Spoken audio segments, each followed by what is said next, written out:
This channel is proudly sponsored by the Red Room. Please check out the link to their store in the description and in the pinned comment below for exclusive tabletop RPG products you will find nowhere else. Thank you. Hi, welcome to this part of my review featuring Battle Century G Remastered. If you haven't seen the other parts of my review featuring this mecha anime inspired tabletop RPG, please check out the playlist in the description below. This time we are going to talk about matches and match structure. Matches take place when the conflict in a scene escalates to the point that two or more characters get overtly violent with each other, usually lasting until at least one of them can't fight back any longer. A match is subdivided in rounds that keep track of how long the match has taken. Rounds are divided into turns, with one turn per every character involved in the match. During their turn, a character takes an action. Anything of importance that happens during a turn should be narrated by the player responsible for said event or by the game master.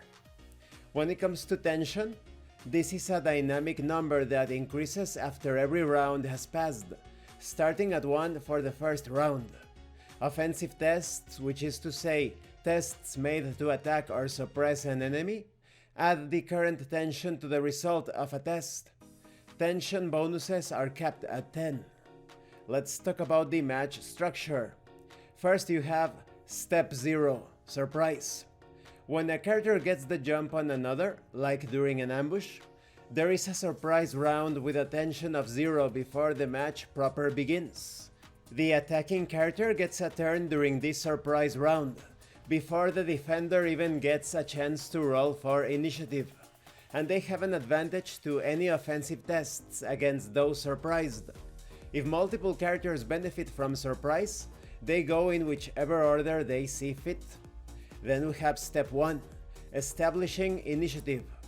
Determine who goes first with a fitness test from each participant.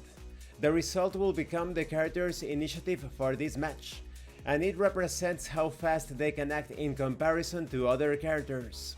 Once everyone's initiatives are all rolled, order them from highest to lowest and note their order down. Allies may trade their initiatives with each other at the beginning of a new round if they both want to do so. Next comes Step 2, Setting Tension. Set tension to 1 before the beginning of the first round. Tension rises at the end of each round by 1. Whenever any character performs an offensive test, they add the current tension as a bonus to the roll. Next we have Step 3, Starting the round. Once round 1 begins, characters begin taking turns following the order of initiative from highest to lowest, and from fastest to slowest. Each character has the chance to take an action during their own turn. Turns are divided into 3 phases. First we have this setup phase. During this phase, the player decides what their character will do and how. They may also do things that are simple enough to not require using up a whole turn or roll any tests. Talking to each other, readying a firearm, or assessing your surroundings are good examples of things you can do in the setup phase. Once the player is done with this and has decided on their action for the turn, the action phase begins. Also, any abilities activated during a player's last turn that have a duration of 1 round will end at the beginning of this phase. Then we have the action phase. As part of taking their action for the turn, the player character may move from one adjacent zone to another, but the movement takes place before the rest of the action, not after. Most actions require you to roll tests. When all actions have been resolved by the rules, proceed to the end phase. In this phase, after characters take their actions, the effects of said actions are to be narrated and described. When a turn ends, the character with the next highest initiative starts their turn, and the sequence continues until the round has ended. Then we have Step 5, Ending the round. When the round finishes, tension increases by 1, and the order of initiative resets back to the first character. You do not have to reroll anyone's initiatives. Repeat steps 3 through 5 as necessary until the operation has ended. It's also important to note that the areas where the action takes place are called zones. A zone is essentially a small area people can move in and out of in just a few seconds. For instance, a house is broken into individual rooms and hallways, each of which is a different zone. Characters may only use tests to attack characters in the same zone. Relocating from one zone to another takes an action. If you are using maps, a zone is a square or a hex cell. And this concludes this part of the review. In the next part we are going to talk about match actions, damage and defeat.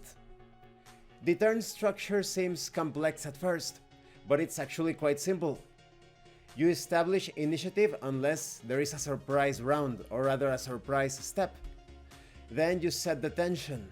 You start the round, you carry out your actions, and then it's the end of the round. That's it. Everything else is just written here to facilitate the understanding of this combat structure, or rather match structure.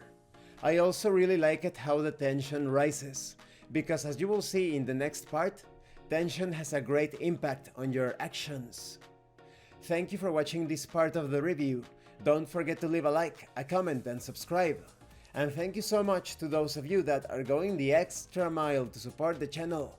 If anyone else wishes to further support the channel, the information on how to do that will be in the description below. This has been Abraham El Jaguar, a professional game master. If you want me to run a game for you, please check out the pinned comment below. And remember, roleplay solves everything. Once again, thank you and see you later.